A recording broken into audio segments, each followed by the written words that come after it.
প্রিয় ছাত্রছাত্রী, এখন নবম শ্রেণীর সম্পাদ্য ত্রিভুজের সমান ক্ষেত্রফলযুক্ত সামান্তরিক অঙ্কন করি, যার একটি কোণ নির্দিষ্ট, অর্থাৎ একটা কোণের পরিমাপটা নির্দিষ্ট করে দেয়া। আমরা চলে আসি কোষে দেখি 13-র 2-এর অঙ্কটি। চলে আসি সমস্যা 2-এর সমস্যা। 5 সেমি, 8 সেমি ও 11 সেমি দৈর্ঘ্যের বাহু বিশিষ্ট একটি ত্রিভুজ অঙ্কন করি এবং এর সমান ক্ষেত্রফলযুক্ত একটি সামান্তরিক অঙ্কন করি, যার একটি কোণ 60 ডিগ্রি। কেবলমাত্র অঙ্কন চিহ্ন দিতে হবে। এখন বইতে হয়তো দেয়া আছে অঙ্কন প্রণালী ও প্রমাণ লিখে, কিন্তু বর্তমানে এরকম পড়ে না, পরে শুধুমাত্র অঙ্কন চিহ্ন দিতে হবে, অর্থাৎ ABCD করে শুধু নামটা দিয়ে দিতে হবে। আমরা চলে আসি এরপরে। এটা আঁকতে গেলে প্রথমেই 3টে বাহু দিয়ে আঁকতে হবে। তাহলে প্রথমে 3টে বাহু আমরা এঁকে ফেলবো। 3টে বাহু কত কত আছে? 5, 8 এবং 11। দেখো, পরের পর প্রথমেই আমরা 3টে বাহু এঁকে ফেলি। 5 সেন্টিমিটার, 8 সেন্টিমিটার, 8, একটু ভালো করে খেয়াল করো, 8 সেন্টিমিটার এবং 11 সেন্টিমিটার, 11 সেন্টিমিটার করে নিলাম। তাহলে এটা লিখেও ফেলবো আমরা। 5 সেমি, 8 সেমি আর 11 সেমি। এবার প্রথমেই আমরা ত্রিভুজ আঁকতে গেলে আরেকবার বলে নিই, এটি এই সম্পাদ্য। এছাড়া আমার এই চ্যানেলে এখন পর্যন্ত যারা সাবস্ক্রাইব করনি তারা সাবস্ক্রাইব করে নিও। এখানে ক্লাস 9-এর যাবতীয় অঙ্ক এবং উপপাদ্য আলাদাভাবে দেওয়া রয়েছে, জিওমেট্রি বলে। এছাড়া লাইফ সায়েন্স 9 এবং 10 উভয় ক্লাসের দেওয়া আছে। 8, 9, 10-এর অঙ্ক দেওয়া আছে। এছাড়া 8, 9, 10-এর যে সমস্ত সাধারণ জ্ঞানের জন্য দরকার সেগুলোও দেওয়া আছে। তোমরা একটু চ্যানেলটা সাবস্ক্রাইব করো এবং সেগুলোকে দেখো একটু, তাহলে তোমাদের অঙ্কের সম্পর্কে একটা খুব সুন্দর আইডিয়া হয়ে যাবে। আমরা চলে আসি। প্রথমেই এটাকে করতে গেলে আমাদের একটা যে কোনো রেখা টেনে নিতে হবে। যে কোনো একটা রেখা টেনে নেব, যে কোনো একটা রেখা টেনে নেব, নাম দেবো AX। এইবারে আমরা 11 সেমি সমান করে প্রথমে সব থেকে বড় বাহুটাই আমরা আঁকতে চেষ্টা করব। বড় বাহুটা এঁকে নিই। বড় বাহুর সমান করে কেটে নিলাম। কেটে নিয়ে A বিন্দু থেকে বসিয়ে কেটে নিলাম। ধরো এটা B বিন্দু হলো। এইবারে সব থেকে ছোটটা নিই। ছোটটা বাঁ দিকে নিলে একটু সুবিধা হবে আমাদের। ছোটটা নিলাম। ছোট বাহুটা A বিন্দুতে বসালাম। এই মাঝারি যে বাহুটা আছে, এই বাহুটার সমান করে মাপটাকে ঠিক করে নিতে হবে এবং টানতে হবে। টেনে তবে পরীক্ষক বুঝবেন যে এটা সত্যি সত্যি সে মাপ দিয়ে গেছে। এটা করলাম, গেল না ঠিক। তাহলে এটাকে আমরা আর একবার এই অনুযায়ী মেপে নেব। দেখো, এবার আমরা এটা যুক্ত করব। বি বিন্দু থেকে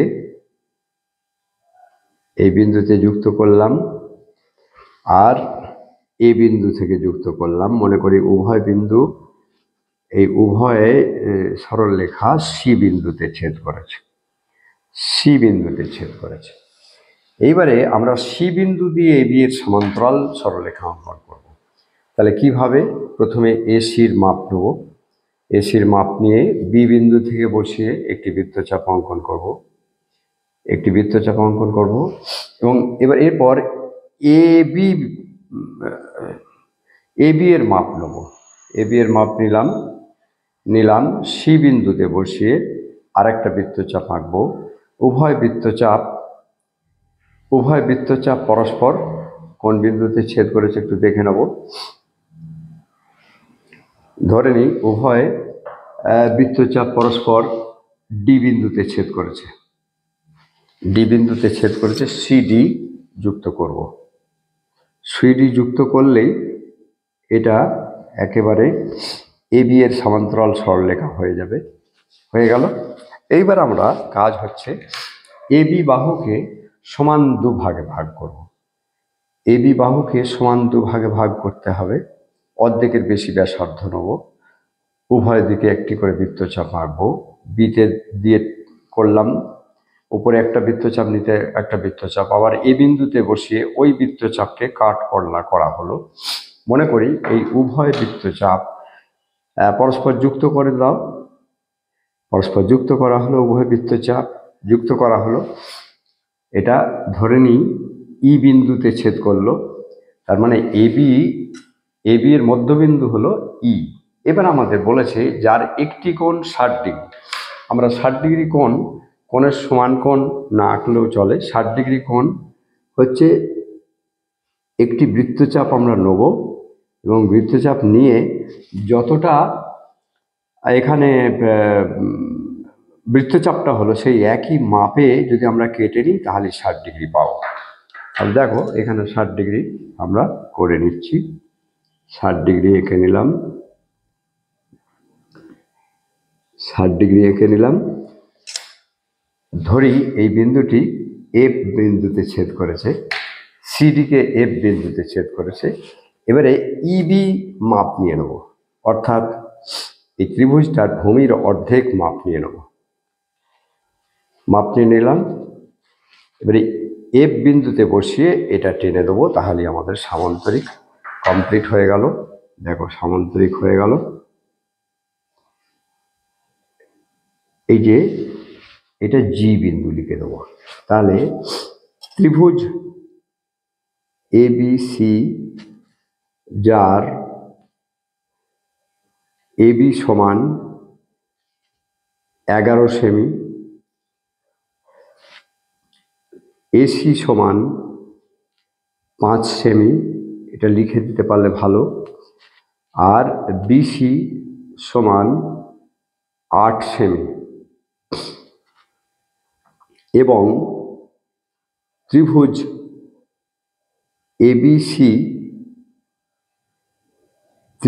এবিসি সমান সামান্তরিক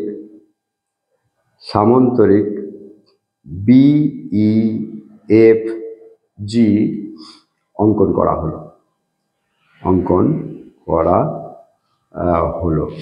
ব্যাস, এখানে লিখে দেবো আমরা। লেখাটা কি লিখেছি?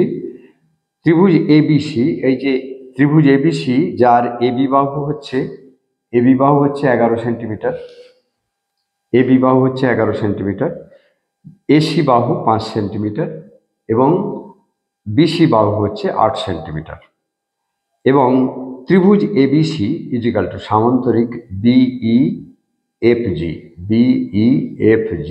অঙ্কন করা হলো। এখানে আমাদের অঙ্কন শেষ হয়ে গেল। আমরা পরের একটা অঙ্কনে আসি। আমরা আরেকটি অঙ্কন নিয়ে এলাম। এখানে আগেরটাতে করেছিলাম 3টে বাহুই দেওয়া আছে, ত্রিভুজ আঁকতে হবে। এবারে দেওয়া আছে 2টি বাহু এবিসি। ত্রিভুজ এবিসি অঙ্কন করি, যার এবি সমান 6 সেন্টিমিটার, বিসি সমান 9 সেন্টিমিটার। দুটো বাহু দেওয়া আছে আর একটা কোণ এবিসি সমান 55 ডিগ্রি। ত্রিভুজ এবিসি এর সমান ক্ষেত্রফল বিশিষ্ট একটু সামান্তরিক অঙ্কন করি, যার একটি কোণ 60 ডিগ্রি। ও আগেরটাতেও বলা হয়েছিল যে একটি কোণ 60 ডিগ্রি, সুতরাং 60 ডিগ্রি করা হয়েছে, এবং একটি বাহু এসি এর অর্ধেক। আগেরটা একটু দেখিয়ে দিই। এখানে 60 ডিগ্রিটা লিখে দিতে পারলে ভালো হয়। এখানে এটা 60 ডিগ্রি লিখে দিতে পারলে ভালো হয়, আর এখানেও একটু লিখতে পারলে ভালো হতো। সেটা হচ্ছে কোণ F E B equal to 60 degree. এটা লিখে দিতে পারলে ভালো হয়। এখানে না, যার একটি কোণ অর্থাৎ F E B equal to 60 degree. এটা লিখে দিতে পারলে ভালো হয়। আমরা পরের যেটাতে আসছিলাম আজ চলে আসি। দেখো তাহলে চলে আসি। এটা 2টি বাহু বলেছে, বাহু দুটো আগে এঁকে ফেলি।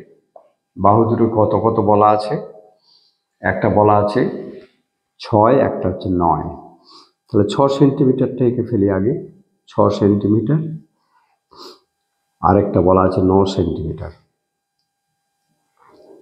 9 সেন্টিমিটার।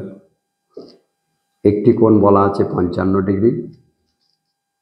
55 ডিগ্রি আর একটা 60 ডিগ্রি। একটা বলা আছে 55 ডিগ্রি, একটা 60 ডিগ্রি। আমরা দুটোই এঁকে ফেলি। 60 ডিগ্রিতে আঁকতে হয়। তাহলে এটা হচ্ছে 6 সেন্টিমিটার,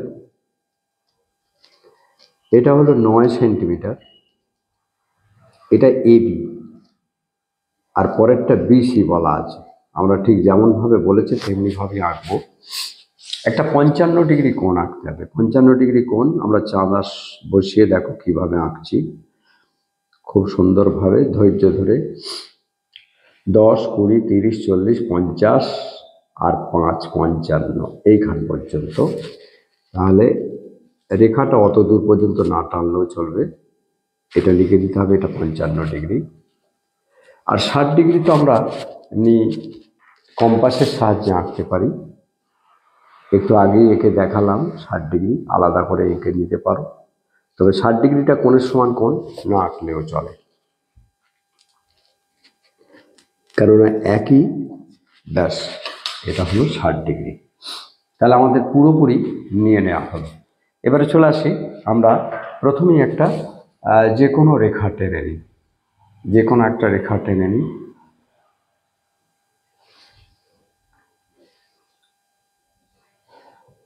যে কোনো একটা রেখা টেনে নিলাম। ধরে নিচ্ছি বি এক্স। তাহলে এবারে বিসিটার প্রথমে আমরা 9 সেন্টিমিটার বড় বাহুটাকে সবার আগে নেব।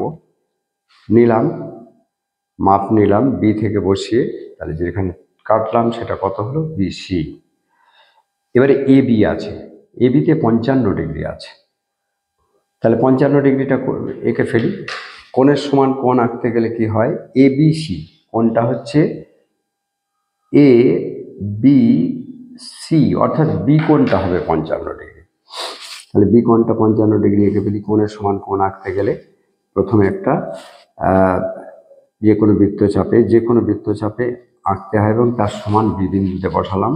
এইবারে যেই যে নতুন রেখাটা দিলাম এইটা বরাবর একটু ছোট হবে। দেখো ঠিক টানা হয়েছে, পরিষ্কার করে টানবে, দুবার টানবে না। এই যে এবার আমরা এটা টেনে নেব। দিলেই এটা 55 ডিগ্রি হলো, 55 ডিগ্রি। আর এবার আমরা মাপ নিয়ে নেব এ বি এর। তাহলে উপরে এ, ওপরে এ, ওপরে এ হলো। তাহলে এসি যুক্ত করে নেব, এসি যুক্ত করে নেব। ব্যাস, এসি যুক্ত ত্রিভুজটা হয়ে গেল। এইবারে যেহেতু আমাদের এসি বাহুর অর্ধেক করতে হবে, যার একটি বাহু এসি এর অর্ধেক, তাহলে এসি বাহুটাকে আমরা প্রথমে দুভাগে ভাগ করে নেব। তার আগে যেহেতু এসিটা ভূমি হবে, তাহলে বি বিন্দুতে এর একটা সমান্তরাল সরলরেখা এঁকে নেব। দেখো বি বিন্দুতে সমান্তরাল সরলরেখা আঁকতে গেলে কি করতে হবে? প্রথমে আগে এই এ বি এর মাপ নিয়ে বি থেকে একটা, সি থেকে একটা বসিয়ে নেব। সি থেকে একটা বৃত্তচাপ অঙ্কন করব। আর বিসি এর মাপটা নেব, এসি এর মাপটা নেব, এসি এর মাপটা নেব, নিয়ে আর একটা বৃত্তচাপ আঁকবো। এই উভয় বৃত্তচাপ যে বিন্দুতে ছেদ করলো সেই বিন্দু থেকে এটা যখনই টেনে দেবো, এটা হবে একটা সমান্তরাল সরলরেখা। কার সমান্তরাল সরলরেখা? এসি এর সমান্তরাল সরলরেখা। তাহলে এসি এর সমান্তরাল সরলরেখা আঁকতে গেলে কি করতে হবে? এসি এর সমান করে বি বিন্দু থেকে বসাতে হবে, আর এ বি এর সমান করে সি বিন্দু থেকে বসিয়ে আর একটা বৃত্তচাপ। উভয় বৃত্তচাপ যে বিন্দুতে ছেদ করলো তার একটা আমরা নাম দিয়ে দিই ডি। এবারে এসি এর অর্ধেক করব। এসি এর অর্ধেক করতে গেলে, কোনো সরলরেখাকে অর্ধেক করতে গেলে তার দু প্রান্ত থেকে অর্ধেকের বেশি ব্যাসার্ধ নিয়ে দুটো বৃত্তচাপ আঁকবো। সি বিন্দু থেকে দুটো বৃত্তচাপ উপরে একটা নিতে একটা এঁকেছি, এ বিন্দু থেকে দুটো বৃত্তচাপ আঁকলাম। তাহলে এই দুটো বৃত্তচাপ যেখানে যেখানে ছেদ করেছে দুটো বিন্দু পেয়েছে, এই বিন্দুটাকে যোগ করলে এসি এর মধ্যবিন্দু পাওয়া যাবে। এসি এর মধ্যবিন্দু ধরে নিচ্ছি ই, ই হলো এসি এর মধ্যবিন্দু। এইবারে ডি বিন্দুটা দেখা হয়নি, দেখে নাও একটু। এবারে আমরা এই ই বিন্দুতে 60 ডিগ্রি কোণ আঁকবো। 60 ডিগ্রি কোণ আঁকার জন্য আমাদের অন্য কিছু করার দরকার নাই। এখানে 60 ডিগ্রি কোণ এই জায়গায় তৈরি করব। 60 ডিগ্রি কোণ, 60 ডিগ্রি কোণ আঁকবো এবং ব্যাস 60 ডিগ্রি কোণ আঁকা হয়ে গেল। এবারে 60 ডিগ্রি কোণ এখান থেকে এই বরাবর 60 ডিগ্রি কোণ ই বিন্দুর সঙ্গে যোগ করব। ব্যাস 60 ডিগ্রি কোণ করলাম। এবারে ইসি এর মাপ নেব, ই থেকে সি পর্যন্ত মাপ নেব। নিয়েছি মাপ, এই বিন্দুতে বসিয়ে, একটু ভালো করে খেয়াল করো, এই বিন্দুতে বসিয়ে আমরা আরেকটু টানলাম, মাপ দিলাম। এটা পেলো না, রেখাটাকে আরেকটু বাড়িয়ে দেবো আমরা। এই যে বিন্দুটা পেলাম এটা ই, এটা এফ বিন্দু দিলাম, এইখানটা জি বিন্দু দিলাম। জি এবং সি যোগ করব, জি সি যুক্ত করলাম, তাহলে একটা সামান্তরিক হয়ে গেল সিই এফ জি। তাহলে এখান থেকে আমাদের লিখে দিতে হবে ত্রিভুজ এবিসি এর এবি সমান 6 সেমি, বিসি সমান 9 সেমি, কোণ এবিসি সমান 55 ডিগ্রি। অতএব ত্রিভুজ এবিসি সমান সামান্তরিক, সামান্তরিকটা কি নাম আছে? সিই এফ জি, সিই এফ জি, যার একটি কোণ 60 ডিগ্রি, 60 ডিগ্রি, যার একটি কোণ 60 ডিগ্রি। তাহলেই হয়ে গেল। অঙ্কন চিহ্ন দেওয়া হয়ে গেছে, সবকটা অঙ্কন চিহ্ন দেওয়া হয়েছে। তাহলেই এইটাই আমাদের অঙ্কনটা কমপ্লিট হয়ে গেল। একটু ভালো করে দেখে নাও পরের পর, হ্যাঁ একটু দেখে নিও। আমরা পরের অঙ্কনে আসি।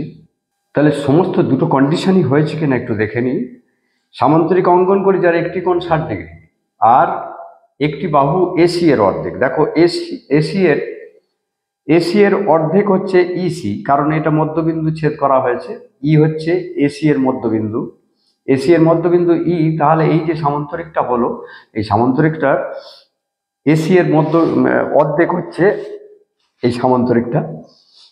আর এই যে একটি কোণ 60 ডিগ্রি, এই কোণটি হলো 60 ডিগ্রি, সামান্তরিকের একটি কোণ 60 ডিগ্রি। তাহলে আমাদের হয়ে গেল। আমরা পরের অঙ্কনে আসি। আবার এক ধরনের ত্রিভুজের কথায় আসি। ত্রিভুজ পিকিউআর এর পিকিউআর 30 ডিগ্রি, এটা দুটি কোণ একটি বাহু দেওয়া আছে।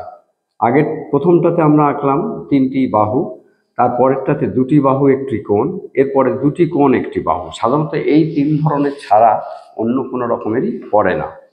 সুতরাং পরীক্ষায় যাতে সুবিধা হয় তার জন্য একই রকম 3 রকমেরই করে দেওয়া হলো।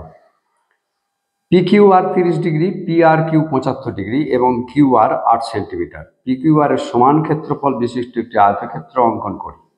তাহলে প্রথমেই আমরা কি করব, সরলরেখাটাকে টেনে নিই, যেটা 8 সেন্টিমিটার কিউআর, 8 সেন্টিমিটার একটা কিউআর সরলরেখা টেনে নিলাম। দেখো 8 সেন্টিমিটার। এই দুটো কোণ এঁকে নিতে হবে। কোণ হচ্ছে একটা হচ্ছে 75 ডিগ্রি, একটা হচ্ছে 30 ডিগ্রি। দুটোই কিন্তু আমরা পেন্সিল কম্পাসের সাহায্যে আঁকতে পারি, আবার মনে করলে চাঁদা দিয়েও আঁকতে পারি। তাহলে দেখো প্রথমেই আমরা 75 ডিগ্রিটা এঁকে ফেলি। 75 ডিগ্রি আঁকতে গেলে প্রথমে 90 ডিগ্রি আঁকতে হয়, তোমরা অনেকেই জানো। 90 ডিগ্রি কীভাবে আঁকতে হয় একটু ধীরে ধীরে দেখো। একটা বৃত্তচাপ আঁকলাম, সেইখানে আবার বসিয়ে আরেকটা বৃত্তচাপ নিচে এবং উপরে একটা দিলাম। এখান থেকে দিলে যে বিন্দুটা পেলাম পরস্পর কাট করলো, এটাই হলো 90 ডিগ্রি। 75 ডিগ্রি আঁকতে গেলে 90 ডিগ্রি আমাদের খুবই জরুরি। 90 ডিগ্রি না আঁকলে 75 ডিগ্রি আঁকা যাবে না। হলো 90 ডিগ্রি হলো। এইবারে এখান থেকে এতদূর পর্যন্ত কত 60 ডিগ্রি, আর এখান থেকে এটা হচ্ছে 30 ডিগ্রি। তার মানে এখান থেকে এই গোটাটা হলো 90 ডিগ্রি, গোটাটা 90 ডিগ্রি, এখানে 60 ডিগ্রি, তাহলে এইটুকু হচ্ছে 30 ডিগ্রি। এটাকে আমরা দুভাগে ভাগ করব। মাপটা ওই মাপই রাখতে পারি, একটু বাড়ালে সুবিধা হয়। দেখো উপরে একটা দিলাম, সামান্য বাড়িয়ে নিয়েছি মাপটা, ব্যাস। এই যে কোণটা পাওয়া গেল 75 ডিগ্রিটা, এই যে মাপটা পাওয়া গেল এটা হলো 75 ডিগ্রি, 75 ডিগ্রি কোণটা, না যেটুকু দাগ দিলাম। আর 30 ডিগ্রি তো আরো সহজ, এটা আমরা কম্পাসের সাহায্যে করতে পারি। আবার যেহেতু বলা নেই তাহলে আমরা চাঁদা দিয়েও আঁকতে পারি। 30 ডিগ্রি কিভাবে আঁকছি দেখো, এই মাপ নিলাম, এই একটা দিলাম, আবার অর্থাৎ 60 ডিগ্রি টেনে তাকে দুভাগে ভাগ করলাম। দেখো এইটাকে যদি আমরা টেনে দিই তাহলে 30 ডিগ্রি হবে এটা, ব্যাস। এটা হলো 30 ডিগ্রি। এইভাবেও আঁকতে পারি আমরা। এবার আমরা চলে আসি প্রথমেই এই আঁকাটাকে, তাহলে আমরা একবার দেখে নিই। 30 ডিগ্রি, 75 ডিগ্রি, আর বাহু হচ্ছে কিউ আর, এটা কিউ, এটা কিউ, আর এটা হলো আর। তাহলে প্রথমে আমরা এই কোণের কাছে চলে আসি, রেখাগুলোর কাছে চলে আসি, একটু নিচে নামতে হবে আমাদের। তাহলে দেখো প্রথমে কিউ আর,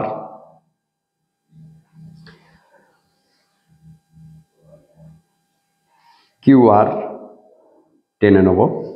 তাহলে এটা কিউ, এটা এক্স। কিউ আর এর মাপটা সমান করে আমরা সমান করে নিই আগে, সমান করে নিয়ে দেখো সমান হয়েছে, এরকম করে কেটে নিতে হবে কিন্তু। এই কেটে নিলাম। এইবারে 75 ডিগ্রি সমান করে এই কিউ বিন্দুতে 75 ডিগ্রি, আর বিন্দুতে 75 ডিগ্রি, এটা হচ্ছে কিউ আর, আর বিন্দুতে 75 ডিগ্রি, এখানে বলা আছে আর বিন্দুতে 75 ডিগ্রি, আর কিউ বিন্দুতে 30 ডিগ্রি। তাহলে কিউ বিন্দুতে 30 ডিগ্রিটা আগে আমরা এঁকে ফেলি। 30 ডিগ্রি যে কোনো কোণ আঁকতে গেলে, কোণের সমান কোণ আঁকতে গেলে প্রথমে যে কোনো একটা আলাদা মাপের দাগ দিতে হয়। তাহলে কিউ বিন্দুতে দিলাম, আলাদা একটা দাগ দিলাম। এবারে এটা সমান করে এবার কেটে নিতে হবে। দেখো কিভাবে কাটছি, দেখেছো, সুন্দরভাবে কেটে নিতে হবে। তাহলে এই একটা হলো, এটা 30 ডিগ্রিটা এঁকে ফেলি। 30 ডিগ্রি এঁকে ফেললাম। এবার 75 ডিগ্রি আঁকবো, ঠিক একইভাবে আগেরটার মতোই ওই 30 ডিগ্রি সমান করে আলাদা একটা রেখা দেবো। এখানেও তাই করব, এটা এখান থেকে দিতে হবে, সুতরাং এখান থেকে আঁকবো। এবার এই যে নতুন রেখাটা দিলাম, এই নতুন রেখার এই জায়গা থেকে আমরা একটু বাড়াবো, বাড়ালেই এটা পেয়ে যাব, ব্যাস পেয়ে গেলাম। এই বিন্দুতে নিচে বসিয়ে টেনে দিলাম, তাহলেই 75 ডিগ্রি হয়ে গেল।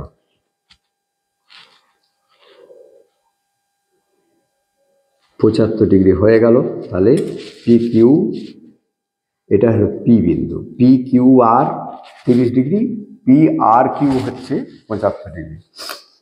এবারে আমরা এই পি আর এর কিউ আর এর সমান একটা এঁকে ফেলবো, পি বিন্দু দিয়ে একটা সমান্তরাল সরলরেখা টানবো। তাহলে কিভাবে টানবো, প্রথমে কিউ পি, পি কিউ এর মাপটা নেব, পি কিউ এর মাপটা নেব, পি কিউ এর মাপ নিয়ে আর বিন্দু থেকে বসিয়ে একটা বৃত্তচাপ আঁকবো, এবং কিউ আর এর মাপ নেব,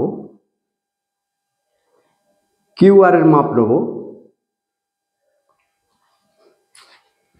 এই পি বিন্দুতে বসিয়ে আর একটা বৃত্তচাপ দেবো। এই বৃত্তচাপ দুটি পরস্পর ধরে নাও এস বিন্দুতে ছেদ করেছে, তাহলে এই এস এবং পি পরস্পর যুক্ত করব। যুক্ত, যেহেতু সমান্তরাল সরলরেখা উভয় দিকে বিস্তৃত হতে পারে, এটা বাড়িয়ে দেব, বাড়িয়ে দিলাম। এবার আমরা পি কিউ, কিউ আর এর সমান দুখণ্ড করব, কিউ আর কে, কিউ আর কে সমান দুখণ্ড করতে গেলে কি করতে হয় না, একে দুভাগে ভাগ করতে গেলে আর বিন্দু থেকে অর্ধেকের বেশি ব্যাসার্ধ নিয়ে উপরে একটা বৃত্তচাপ নিতে একটা বৃত্তচাপ, আবার কিউ বিন্দু থেকে বসিয়ে উপরে একটা বৃত্তচাপ নিচে একটা বৃত্তচাপ, এরা পরস্পর যে বিন্দুতে ছেদ করলো সেই ছেদ বিন্দুতে দুটো পেলাম, এটা পরস্পর যুক্ত করলে কি হবে, এটা একটা এই কিউআর এর মধ্যবিন্দু হয়ে গেল। কিউআর এর যে মধ্যবিন্দু হয়ে গেল, আমরা এই মাপটা নিয়ে নিই, এটা এস, এটা টি বিন্দু ধরে নিই, আর এটা ইউ বিন্দু ধরে নিই। এবারে টি আর মাপটা নেব, অর্থাৎ এই ত্রিভুজটির ভূমির অর্ধেকের মাপটা নেব, নিয়েছি ইউ বিন্দুতে বসিয়ে যেটা টানবো সেটা ধরে নিচ্ছি ভি বিন্দু, তাহলে এটা আমরা টেনে ফেললাম, ব্যাস একটা আয়তক্ষেত্র হয়ে গেল। আমরা জানি আয়তক্ষেত্রে প্রত্যেকটি কোণ 90 ডিগ্রি, এই কোণটা 90 ডিগ্রি, তাহলে সব কটাই কোণ 90 ডিগ্রি হবে। এবার আমরা লিখে ফেলবো এটা। দেখো লিখতে গেলে কি লিখতে হবে, ত্রিভুজ PQR এর কোণ PQR equal to 30 degree, comma PRQ equal to 75 degree, QR সমান 8 সেমি হলো। তাহলে অতএব ত্রিভুজ PQR ইজিক্যাল টু সামন্তরিক না, এটা আয়তক্ষেত্র। আয়তক্ষেত্র বললে তার কোণ নির্দিষ্ট, এই কোণ সর্বদা 90 ডিগ্রি, আয়তক্ষেত্রের চারটি কোণই 90 ডিগ্রি, কিন্তু সামন্তরিক বললে যে কোনো একটা কোণ বলতে হবে, সামন্তরিকের বিপরীত কোণগুলো সমান, কিন্তু সামন্তরিকের কোণ বলতে হয়, আয়তক্ষেত্রের বলতে হয় না, এটা 90 ডিগ্রি। এই যেহেতু এটা লম্ব সমদ্বিখণ্ডক, এই যে কিউআর কে দুভাগে ভাগ করা হয়েছে, এটাকে বলা হবে লম্ব সমদ্বিখণ্ডক। তাহলে আয়তক্ষেত্র যে কোনো একটা লিখি আর টি ইউ ভি, এটা সামান্তরিক হলো, হ্যাঁ, এই আয়তক্ষেত্র হলো, ব্যাস তাহলে আমাদের এটা হয়ে গেল। আয়তক্ষেত্রের একটি কোণ, প্রতিটি কোণ 90 ডিগ্রি। সুতরাং এই 3 ভাবে করলেই তোমরা পেয়ে যাবে। আশা করি তোমাদের এটা অনেকটা সুবিধা হবে। যদি কোনো অসুবিধা হয় তাহলে তোমার কমেন্ট বক্সে জানাও, আমি সেই অনুযায়ী আরও 2-1টা ছবি তোমাদের দেবো। আজ এই পর্যন্তই, ধন্যবাদ।